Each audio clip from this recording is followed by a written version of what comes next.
Hello, everybody, and welcome to today's marketing masterclass.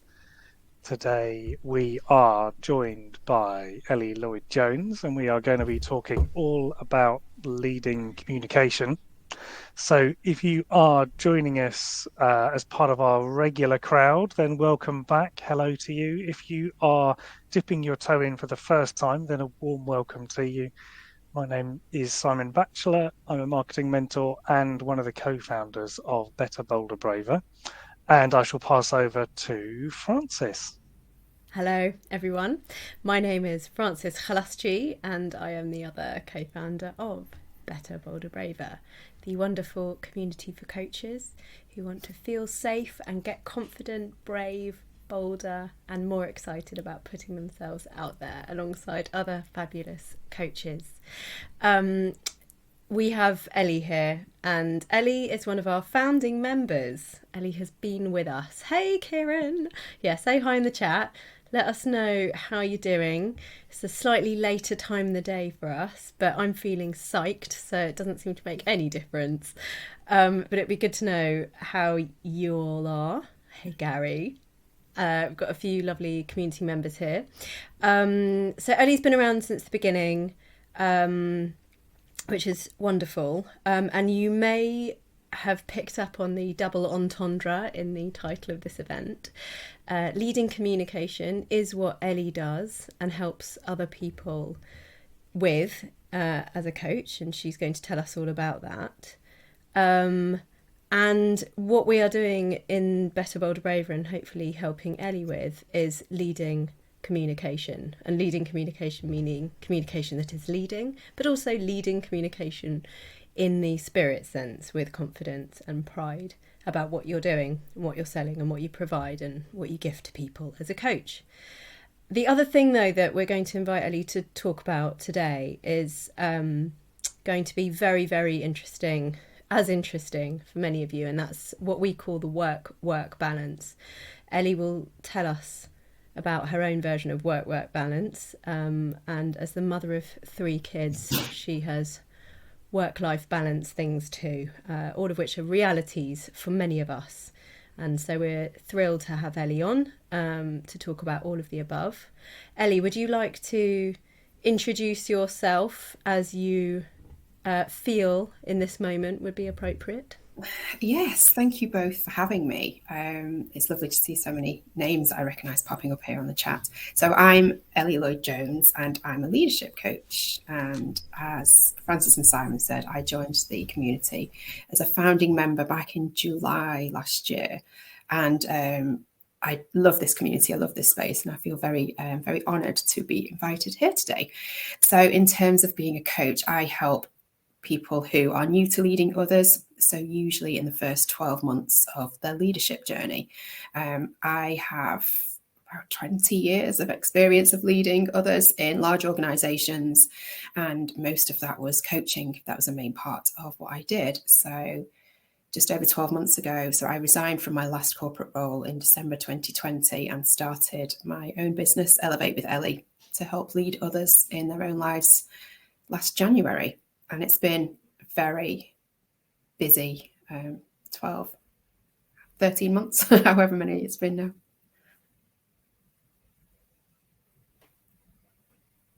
Sorry, I muted myself because I was responding to people who are here in the chat, and I know that that's also going to be disruptive for you, Eddie, so apologies for that. And how are you feeling about where you're at now in terms of your coaching business? It's interesting. If you ask me day to day, it's always a different answer, I think. I genuinely feel a lot better about my coaching business since I joined Better, Bolder, Braver. And this isn't like an advert. I just genuinely do, because I feel like I've found my people, and actually by being surrounded by other coaches massively helps. My coaching business it's kind of fits and starts. I'm still getting used to the energy that it gives me and takes from me, multiple times a day, different times of the week, depending on what else is going on. I can flip one day from feeling so energized and so excited by it to the next day feeling quite drained by maybe having to put content out to people if it's not in line with my energy. So it does, I have been thinking about that in terms of communication as well. And I am very conscious that you can't not communicate. And that's at the back of my mind a lot of the time. So if I'm not putting in any content out, so if I'm not showing up on socials, if I'm not sending out my weekly email, that in itself is sending a message that is communicating something to the people that follow me, that maybe all isn't well, that maybe I've forgotten. And I think what happens when you don't actually articulate what's going on, people fill in the gaps themselves and they make up their own stories, to use one of Brene Brown's phrases, that you make the story up in your own head. So that makes it really quite tricky to, when you're communicating, you're putting a message out there that people will take in their own way. But then if you don't communicate, that also sends a message that you don't have any control of the narrative of. And what would you say to a leader who is coming to you with that story? Well, that they're struggling. That they're struggling in the absence of saying anything to their team. They're concerned that they might be losing control of what it is that people are thinking is going on with them, for example. That's kind of how it's coming across. Yeah, I tend to, one of the main goals that I have with my clients around around their communication, around their leadership, is actually around being really authentic and true to themselves. And so actually communication is key to what they do. To start a relationship as a leader with a team of people, I always advocate being as honest and upfront as possible and to manage expectations. So from my point of view, I would always set up my kind of store by saying I'm somebody who I have 3 children and I have this bit, I'm running this team, I have this job that's incredibly important to me, but my children are also important to me. So I can't be here all of the time. If I have gone quiet or if there's anything that you need, please feel free to reach out, but you need to know what else I have going on. And that was my way of being upfront and honest to start with, which opens the doorway for communication. And I think by being really authentic, it does allow you to show up in a sense of vulnerability. And as you do that, it role models to the people that you're leading that they can as well. And that's when you start to become a full team as opposed to hierarchical leader and people. And I don't tell you anything about who I am outside of these 4 walls. This is us and this is how we communicate together. The other thing that I think is very striking about you is how incredibly generous you are in terms of what you put out there. And we can talk, I think, what would be great would be to have you tell people, there's a couple of things that you find very energizing in terms of content output, which I think you've come to appreciate more being in the community, both of which are very generous. So it's not that you are comfortable in putting yourself out there, but as you say, you have limits which you've worked on to understand. And what comes across with you, I think, is how clear you are on your boundaries. And you talk about your children, and your email out of office says, here are the days that I work on my coaching. I'll get back to you when I can. And I think that also sends a message not only of authenticity and vulnerability, but of being aware of yourself and aware of your boundaries and kind of owning your own framework. And that actually the implicit message there is how you can help people with owning their own sense of limits and boundaries, which, I feel is a very important message. And we talk about kind of acting your coaching approach out loud in your marketing, don't we? And, I think that's what you're great at doing. But the 2 things that you've come to love, or you've told us that you enjoy doing the most, or you get energy from, are? I love my one-to-one coaching that I do.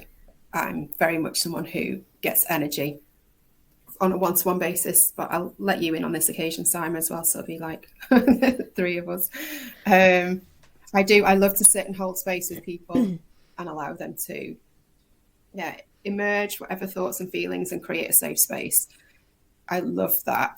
I get quite drained from more group work, which is something that I've really learned from this, being part of this community. It's okay. It's okay that happens, and I don't have to build that as part of my practice, because that's the thing that you do as a coach. It doesn't work for me, so currently that's not a service that I offer. And the other thing is my weekly email that energizes me as well. I send it out every Sunday. It's something that, as you mentioned, Francis, I try and live out my values. And I like to write. I like to offer free content. And my Sunday email is something that it suits me, because I love to just sit and write my thoughts out. I find it very cathartic. It's a way of me offering a free form of coaching, because the questions that I ask are asking people to delve a little bit deeper into themselves, to understand themselves a little bit more, and hopefully challenge them a little bit on their thinking, just challenge how they lead each week. So those are the things that I love to do. I never sit down to do my weekly email, or I never have the thought that goes, oh God, I've got to do that email this week. I have to stop myself going, no, it's only Monday. I need to wait until Friday. Then I've got something to, because I talk about what's happened in my week, or I use what's happened during the week.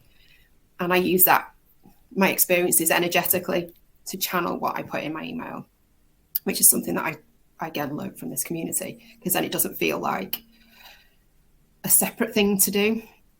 It's very cathartic for me. Something has felt quite energizing and emergent during the week, and then I'll frame that into my email on a Sunday that sets leaders up for the week ahead. I love that. So we talk about repurposing content and, sort of, I don't know quite what the right phrase is actually. I want to say something about repurposing experiences. But, that is what people do in marketing, but something about capitalizing on the processing of something in your marketing. So for you, that's almost journaling and how it can be out loud.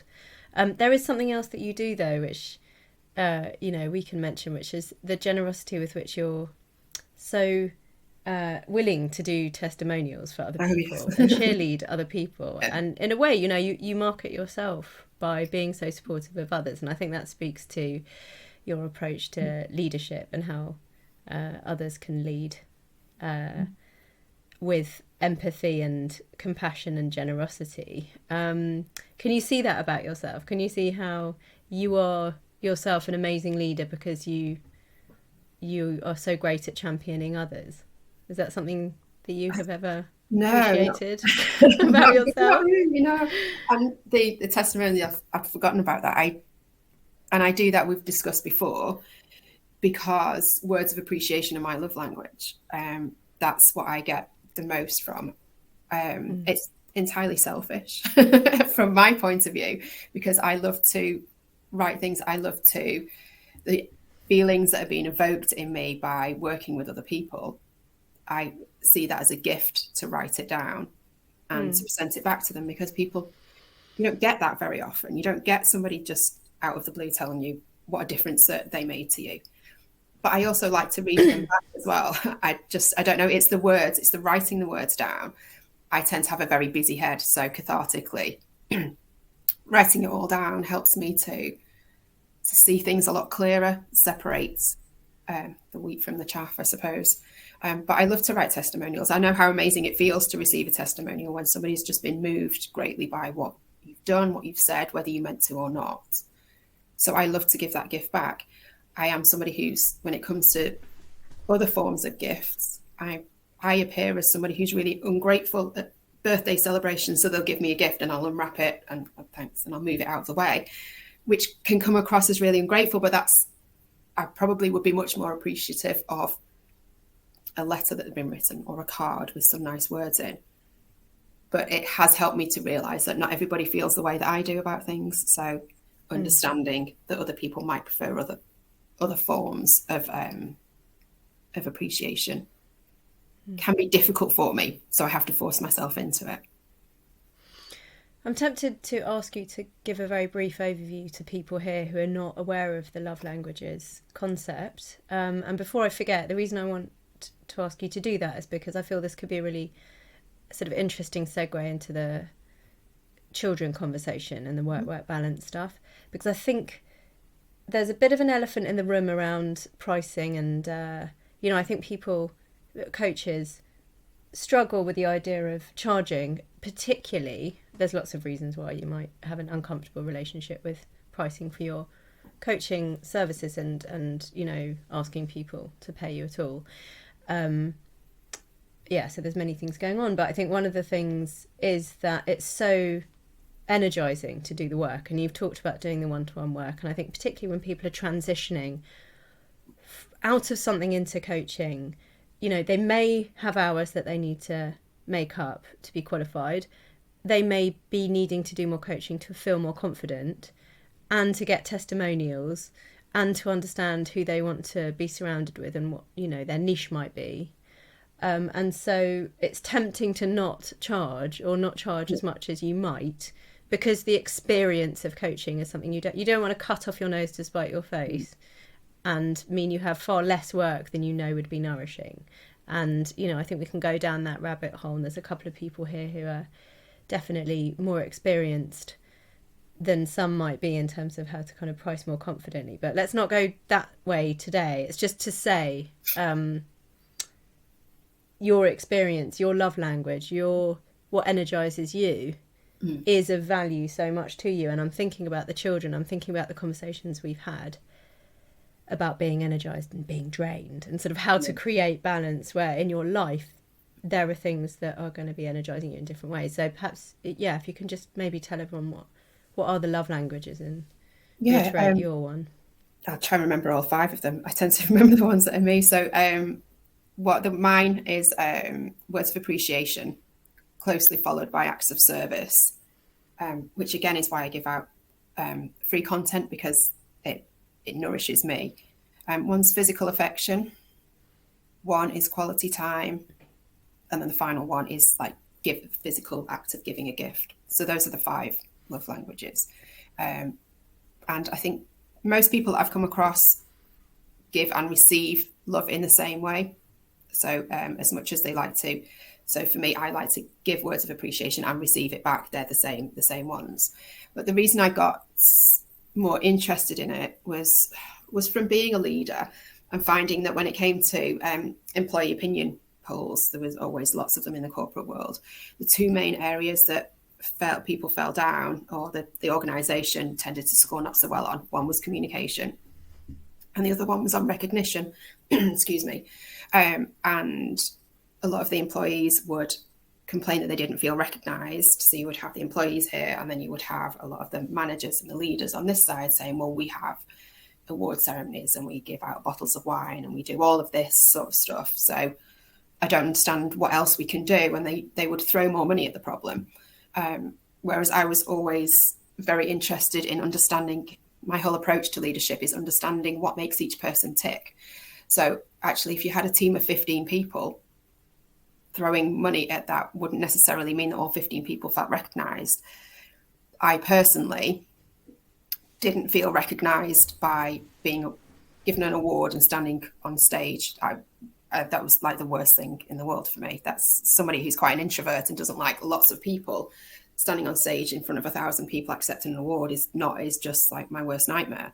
And likewise, there would be people that did love that. That was the way that they loved to be recognised.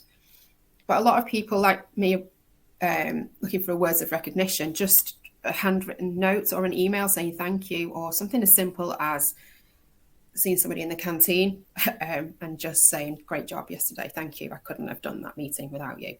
That is recognition. And when you understand what makes people tick, it feels like hard work to start with, but it can bring so many more rewards when you know that certain person in your team likes to be rewarded in a certain way. It just takes a moment to send an email, or you know then that the budget that you have means that the person next to them might want a bottle of wine or a box of chocolates because they like gift giving. In the business setting, I'm not sure there was much space for physical affection. I don't think that would have gone down particularly well. But it could have just been a face-to-face interaction. It might have just been human connection. So it may be that person really appreciated you sitting down with them. It might be they may be similarly closely linked to quality time. and they wanted to just be, it meant something to them for every week to have half an hour just for a catch up or a walk around the block, is what we used to do. So it just was really important to understand how that impacted everybody, because if you treated everybody in the same way, you would likely appease 2 people and make them feel rewarded, but then really piss off the other 13 people. And when you start to create a culture that recognizes that, you stop with people feeling like, well, they got a bottle of wine and I didn't get a bottle of wine, or they got some chocolates, or they got a walk around the block. As you start to treat people how they want to be treated, nobody sits around complaining and moaning. So it keeps the culture the way that you would want it to be. It's harmonious, it feels very inclusive, and it's much more cohesive and collaborative, rather than feeling quite, there are times in the corporate world where it can feel a bit backstabby. And I think from the management point of view, I used to have managers who would say, well, there's no point rewarding that person, because then the person next to them will just get pissed off that they've not been rewarded, so let's just not reward anyone. So it's just the way, it feels like the way I approach things is like very backwards to how it was in the corporate world, which is why I left, because it didn't make any sense. And for me, I can see how easy it is, how much somebody just wants to be seen and heard and recognized. That's all they want as a human being. And when you give them that, they excel. They massively outperform whatever anybody thinks. I used to get people who were on my team who were classed as like problem children, because they always caused a problem. People would leave them alone and not do anything, which made the problem worse. The person worse. They didn't perform. So I would do the opposite, and I would spend time with them, and they would always excel. They were always the people that ended up getting awards at the end of the year, because they just weren't seen and heard, and they weren't recognised. But that's all people want to do. I'm getting passionate about that, because that's the essence of who I am, and how I coach, and how I lead, and how I parent, and how I am as a friend. I just want people to feel seen and heard. Sorry, that went way off topic. It was so on topic. Couldn't have been more on topic. Shahina here, who is a pal of mine, who's also an expert in, what would you describe yourself as, Shahina? In sort of team, I don't know, now I'm going to get it really wrong, but kind of people, team, cohesion, love, clarity, communication things. And Shahina is saying love languages at work should totally be more of a thing. It's making me think about when you have kids, do you have a sticker chart on the wall or not? Like, are rewards the thing? Like, do you want to incentivize? And if you finish your meal, will you get a gold star? Or actually, should you be finishing your meal because finishing your meal in itself is a gift to you? You know, and all these things. So, but can you talk about let's talk about how how being a mother has informed, or how being the experience that you've had professionally might, perhaps it's that way around, has informed your parenting. And how do you talk about the relationship between your coaching, your parenting, and this other new thing that you also have going on at the moment? So I think it's hard to know where to start with it. I've always loved whatever job I've done. It's always formed a large part of my identity. And as much as I've got 3 children. The youngest is 6, and then I've got an 11-year-old. 10-year-old and an 11-year-old. And to be honest, when I first became a parent, I found it very difficult to try and progress the way that I wanted to at work and be a mother the way that I wanted to, like most working parents. But actually being a mother and understanding my children as they started to grow up, and especially having 3 of them, and knowing that as a parent, they come from the same gene pool, and I parent them in the same way as much as I can, and they come out completely differently, and I need to use different parenting techniques for each of them, and that very much informed my leadership as well, and my leadership style. So it was along similar lines. As soon as I saw that my children, just as soon as I saw and recognized them for their own individuality, and saw how it worked in my working environment, it was actually the same I approached them both in the same way, but obviously one more professional manner and one from more maternal. But I think as my children got older, I realised that they needed much more from me in terms of emotional support. So when they were younger, I could outsource the childcare, and it made it much easier for me to come to work and focus on the job at hand, because I was just excited that I got to drink a cup of tea that was still warm, go to the bathroom, not be followed around, all of the other things, just have a little bit of freedom.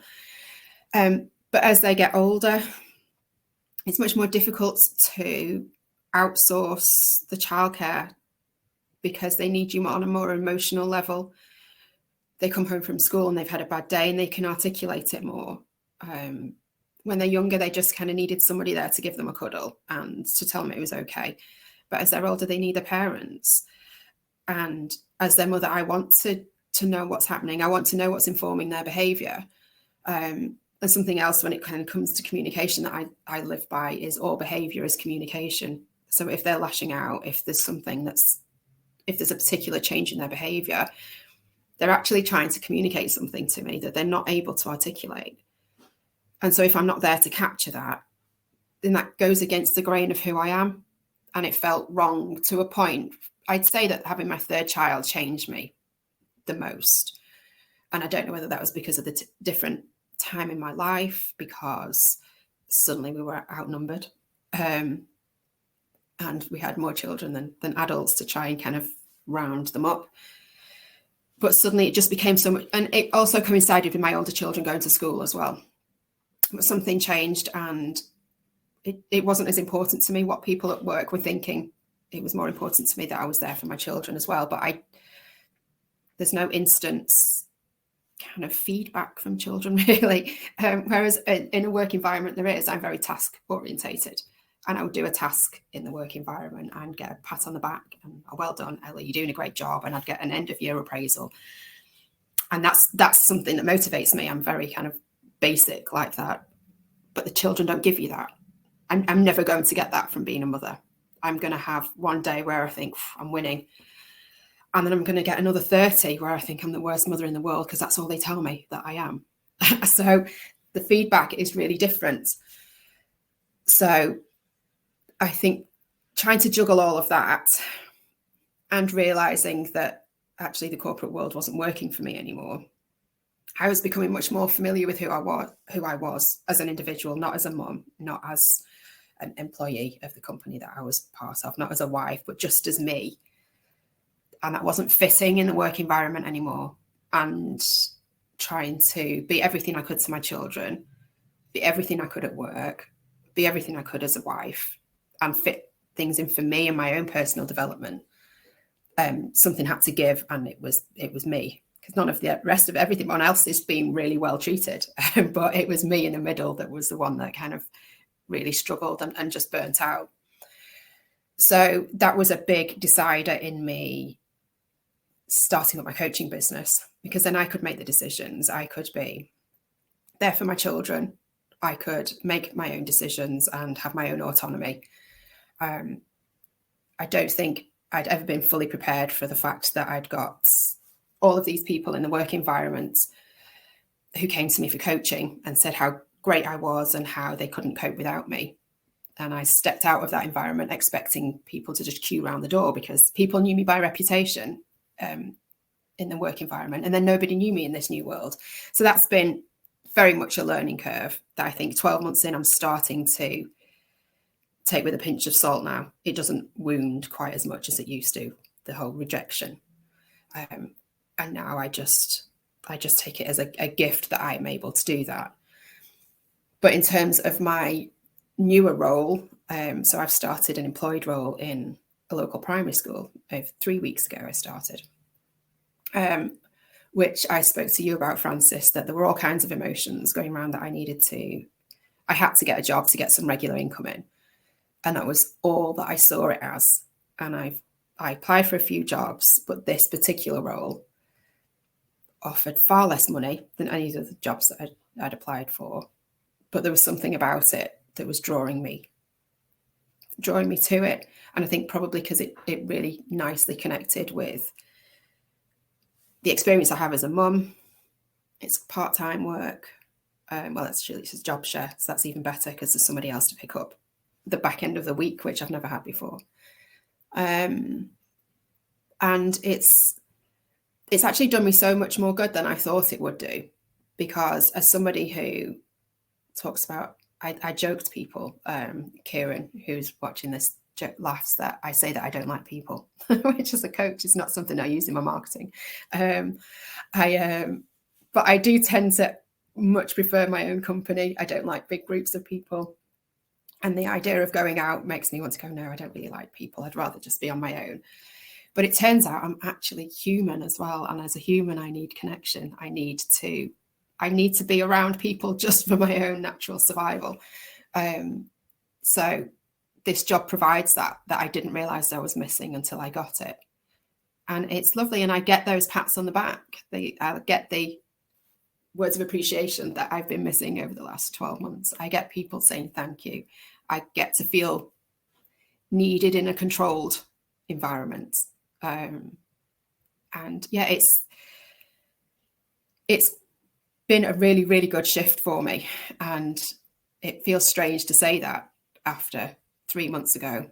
I think I was crying on a call to you, Francis, saying, oh my goodness, what does this mean?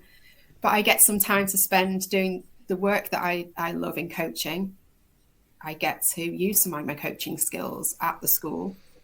And it feels like a win-win at the minute. And I also get the time off every few weeks in terms of the school holidays. I get to spend time with the children, quality time, or I have the money to ship them off to childcare, which is as good for them as it is for me. So yeah, I'm really surprised to say how much I enjoy it. I expected to endure it. I expected to go, okay, so 3 days a week, I need to suck it up. But it's massively helped me from a mental health point of view. And it also means that on the days that I do get to do coaching, I can be much more selective. I only have 2 days, so I can't just take on anybody because I'll take on anybody. I have to have people who really energize me. I have to really want to be able to work with them. And so it helps me really hone in my marketing, hone in my selection process. And that's exciting. I feel like you've just mic dropped about 4,000 incredibly important things that so many people listening in will feel grateful for. Catherine saying such an energy shift when you talk about the part-time work and the balance it's given you. And I think so many people go through what you've gone through, which is, oh my God, I'm going to have to do a bit of work. The bills are not getting paid. I'm feeling really guilty because my partner's supporting me in this new business. Nobody told me it was going to be so hard and people were not going to be queuing up. And now there's all this pressure to work out who my niche is, what work, blah, blah, blah. Like, where am I going to find the time? All of it's making me feel shit. And what you've done is intentionally in some ways, but on a subconscious level and quite unintentionally created this kind of frame, going back to what we were saying about your ability to create boundaries for yourself, so that you've got these 2 days now where you can show up for yourself, indulge in the coaching work, whether that's the marketing process of working stuff out, putting stuff out there, or actually doing coaching, as you say. But you've only got this 2 days, or you've got 2 days where you're not actually having to think about all that burdensome money earning crap that was starting to really weigh you down around Christmas. And you moved house. So, in terms of all this transition that you've been going through, it's so nice to kind of hear you talking in this way and, see the sun coming out. And, I really love the balance stuff. And I really do think it's going to be super meaningful to a lot of people listening in. And, we've heard some horror stories about coaching training providers who said what you mustn't do is let anyone know that you're a mother and an academic as well, in one instance. Or it's like, what the, surely we should be able to talk about all these things and how they're all showing up and make us entirely qualified to do the coaching work, that we're saying we are experts in, and talk about that in our marketing. So, it's just really joyful to hear. I think a few people have, commented off the back of that.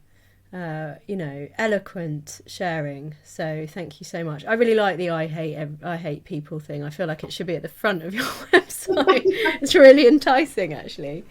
So yeah, Simon. It always teases me about it. I love it. I love it too. It's funny, and you are funny. Yeah, Simon, how's this all landing with you? I think it's interesting to think about it from a sort of perspective of authenticity, and I think the realities of having a set amount of time to coach is one aspect of it, but I think it also shows that if you put out who you are, what you're all about, what you stand for, the people who resonate with that will come to you.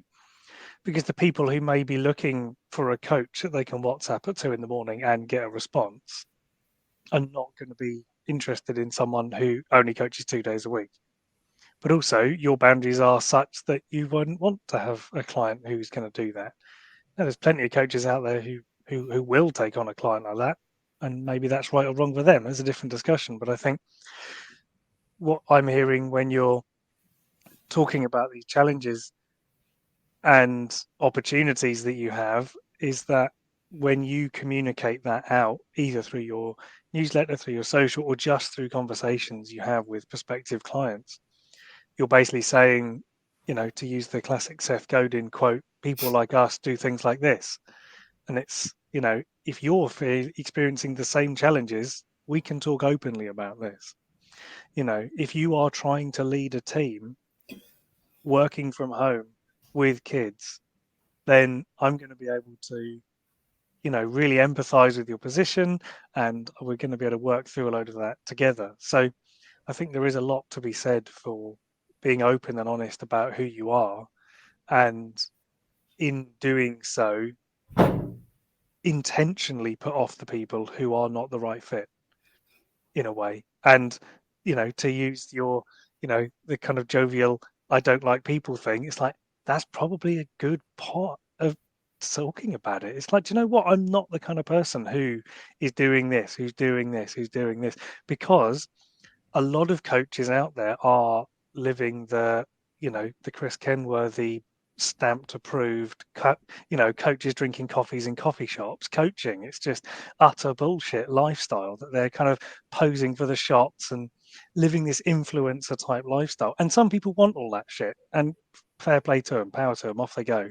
But I think by you saying, I don't actually really like people, but I really love coaching, people will be like, oh, good. Someone who isn't actually just bullshitting me, someone who's not pretending, someone who's genuine and I can connect with.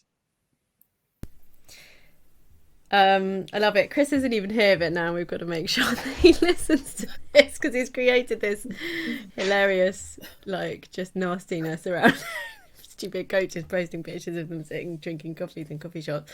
Oh, we get so many of them. I mean, we rant about we this. We get anyway. so many followers on Instagram. It's brilliant. It's really funny. I'm just like, yeah, I know. Let's not go down that nasty rabbit hole of meanness right now. So Carlos has pointed something really interesting out here, which is a question about whether or not it's to do with the cycles and seasons of energy, and shares that similarly, well, not similarly, but in Carlos's case, it was when his kids were young. It wasn't a time for him to push hard on his business, and it was the season for him of being more present with family than work, and then following the energy when it comes to who you work with and when you work. And whilst I feel like I'm having quite an opposite experience, I share your taking advantage of, because my kids are so young I can farm them out, but also I actively need for them to not be in my life quite a lot so that I can focus on this business. And this business was born out of having small children and needing to have something for me. So if anything, I might find that my zone of genius, as we call it, in the Happy Startup School, will be when they're a bit older. And I certainly can resonate with this idea of my children coming home when they're 10 and needing to sit down and have a conversation about how they feel. I'm like, oh yeah, that's when I'm going to come into play. That's when I start becoming a really amazing mum. So, I think not to say that we as parents are all going to have similar cycles and seasons, but I would agree with Carlos that there's something about being aware of your own cycle and season of energy. And if you can do that at the time, as well as on retrospect, it's all very well, I talk about having a squiggly career myself, where on retrospect, everything makes perfect sense. So I can tell you the story of why everything that I've done is very relevant. But at the time, I definitely wasn't aware all the time as to why it was of significance to me. And I think there's something of being able in that moment to know and be confident that now might not be the time, for example, to push hard on the business, that now is the time when, your family are more energizing, and, also that therefore your niche, and Simon has spoken to kind of who you want to surround yourself with.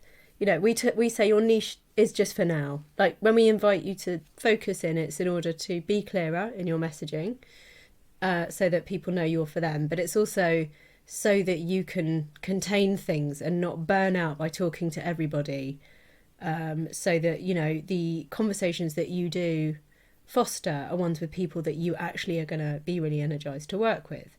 So, but that can change. Like your niche can pivot as you go through these different cycles. And so it might be that right now you're doing a job, you're coaching, and you're having children, and they all complement each other. But it might be that you get to a point where the part-time job needs to be something completely different, because actually you don't want it to speak to being a mother, you don't want it to speak to coaching, you want it to be the complete antidote. It could be something like floristry or truck driving, but something's complete, that is like seemingly very different, and that might be where you are in 10 years time. But what's coming up for me reading Carlos's comment is something about self-awareness, and how self-awareness can serve us in making decisions that are going to be sustainable, create a sustainable life for ourselves. Yeah, I think self-awareness is something that I've worked on a lot, probably in the last 5 years or so, again, since my youngest was born. And it's something that I massively advocate with my clients as well, that actually you can't lead effectively and you can't communicate effectively without the self-awareness piece, because you don't know how you're coming across. You don't, as a leader, you don't know where your blind spots are necessarily if you don't have a level of self-awareness. So I work, I'm a strengths accredited coach as well. So I really advocate understanding where your energy is, what activities do you do that really energize you. So that's how I talk about strengths, those activities that energize you and those that drain you. And actually, when you build your team, when you know what energizes you, you can build your team ideally with people who are energized by the things that drain you. So then you're a collaborative unit, and you can all work together. And then that means that as the leader, you don't have to spend time on things that drain you. You can delegate that to people in your team. That keeps you energized as a leader. You understand how these people like to be motivated because of the types of tasks that they enjoy doing. And it all starts to work like a finely oiled machine. And I very much work with my natural energy, which has taken a while, through a lot of self-awareness work. I do it from the female perspective and my own natural cyclical energies, which has been a game changer for me, which I also work into my work-life balance or work-work balance. I know that there's certain cycles, parts of my cycle that I'm just going to feel really creative. And that's when I tend to do most of my output, when I tend to do most of my writing and my blogs and my social media. And those will be the times that if I have a choice, I will be doing more face-to-face work like this or being more visible. This for me is not a week where I have a natural energy to be visible. But in order to make that so, I had a good night's sleep last night, and I woke up and I meditated today, and I made sure that my day at work was as calm as it could be. And I had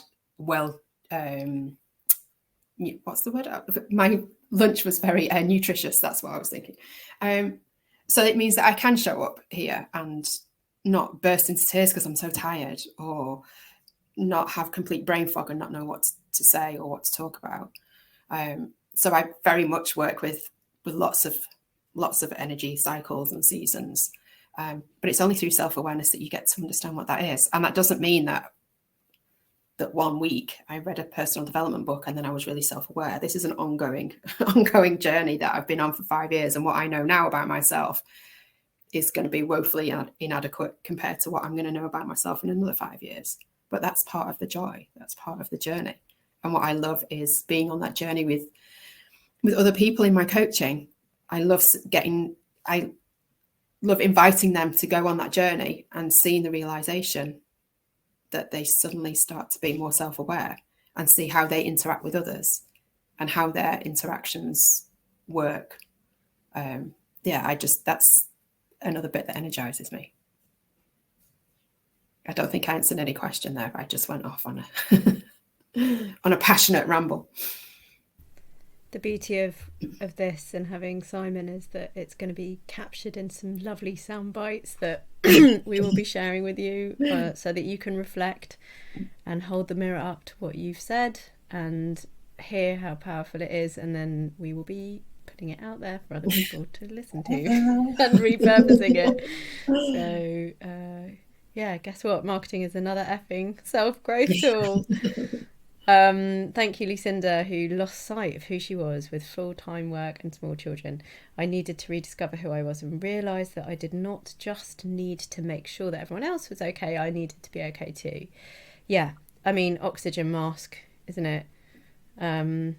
It's so easy to sort of just think you're doing the right thing by being a selfless, but you're not. You're not serving anyone.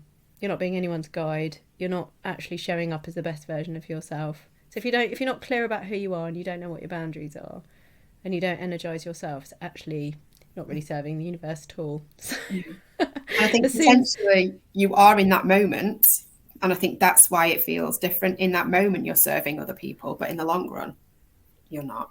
Yeah, and if they're going to end up in therapy in 30 years time because you completely exploded, it will be that they remember, and not that sort of tiny moment where so I don't know, I put pressure on myself, don't I, to prevent people being in therapy, which in itself is really weird because I've got nothing against it. I love it. And I think I've talked to a couple of people here about responsible to and responsible for. You're responsible to your children as a parent, but you're not responsible for it. And I'd say the same thing about your business. Be responsible to it, have a plan, try and be clear, and do it justice and show up, so that when you look back on your life you can feel like you did it a service. But you can't be responsible for everything that happens, and there's so many other things at play, and there's algorithms that Simon will try to get you to not worry too much about, that will never understand and can't work out, and people and their own money situations and needs and wants and understanding, all of which you can't control. So all we can do is try and show up and do best for where we're at right now in whatever cycle we're in. So you foster rants. It's good. You make people be seen and heard and wanna like luxuriate in this space that you provide. That's your skills. Has anyone got any thoughts that they'd like to share or questions they'd like to ask? I'd also like to invite you, Ellie, to put in the chat while people are having a think, somewhere that they can sign up for this newsletter that you so generously share once a week. I know that Chris was asking about my recent foray, is that the word I'm looking for, into networking. I know where is Chris? Considering I don't like people. Yeah, that's right. Good point. Good one, as Chris would say. So yes, you've recently had some fun with networking, haven't you? Which is ironic given you hate people. Would you like to tell people about how that went and what was so energizing for you about it? Well, I don't know that it is energizing yet, but it's I do it. I had come to the realization that networking is probably where I'm going to get most of my clients, due to the nature of what I do, to the nature of who I am as well. I'm not somebody who finds it really comfortable to put myself out there on social media and put out lots of videos. That's not something that energizes me. But actually being with people on a one-to-one basis, so going to a networking event and chatting to somebody does. But walking into a room full of people absolutely doesn't. So I went to a networking meeting just before Christmas. There was about 100 people there, and it was everything that I expected it to be. And it was quite horrifying. But I decided for the first half of this year, I wanted to attend as many networking events as I could that made sense to me. And the goal initially was to just go. That's all it was. Because I went to the event just before Christmas thinking, okay, I'm going to go networking. I'm going to talk to loads of people, make loads of contacts, exchange loads of like business cards. But that was just way too much. So I decided to take my own advice that I would give to my coachees and like properly break it down. So I was like, I just need to go. I just need to go to a meeting. So I did. I went to a networking meeting and I was really nervous. And I was like, okay, so the next time I need to go and not feel nervous. So I did. The next time I went and I didn't feel nervous. I sat at the table pretty much on my own most of the time and chatted to the people next to me. But that was fine because I just needed to not feel nervous about it. And then the next time I was like, okay, so I got there a bit early last time, which meant I was hanging around. So next time, if I get there on time, it means I'm not hanging around quite so much. And I made some connections with people and chatted to the woman who was running it, who asked me if I would do a talk at one of the next networking meetings. And I had a contact somebody who came over to me and said, actually, I could really do with your help at the minute. My business is growing and I'm struggling to delegate, so I need some leadership coaching. And so each time I'm going, I'm thinking, are these my people? Are these the sort of people I would want to work with? And potentially at the minute they're not, because I'm only signing up to free events while I'm learning. Because I don't want to have to be forking out £50 for a 3-course meal or whatever some of these networking events are. If they're not full of my people, or if I don't really know what I'm doing and I'm going to sit on the table on my own. So yeah, I'm not putting pressure on myself to do anything other than for the first 6 months, I'm just going to go and see how it is and use it as a bit of data acquisition.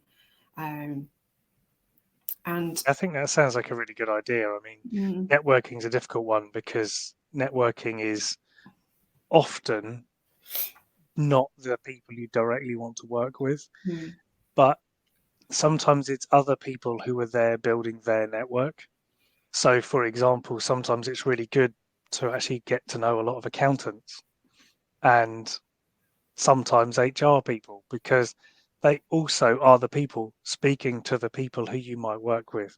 So when someone calls their accountant and says, I've got to hire another 3 people, I haven't got the money to do that, I don't know how to do this, how am I going to do this?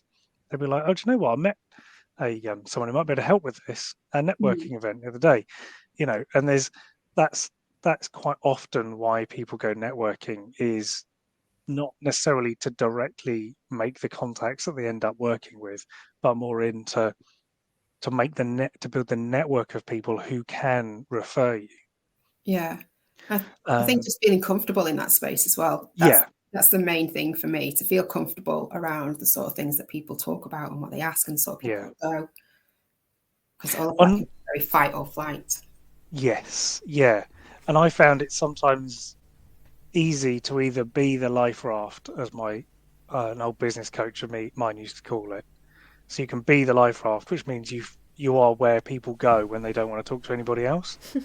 And that can be a really dangerous place to be in networking, because it's like, you're like, oh, I've spoken to all you lot, I really need to branch off and go and talk to other people.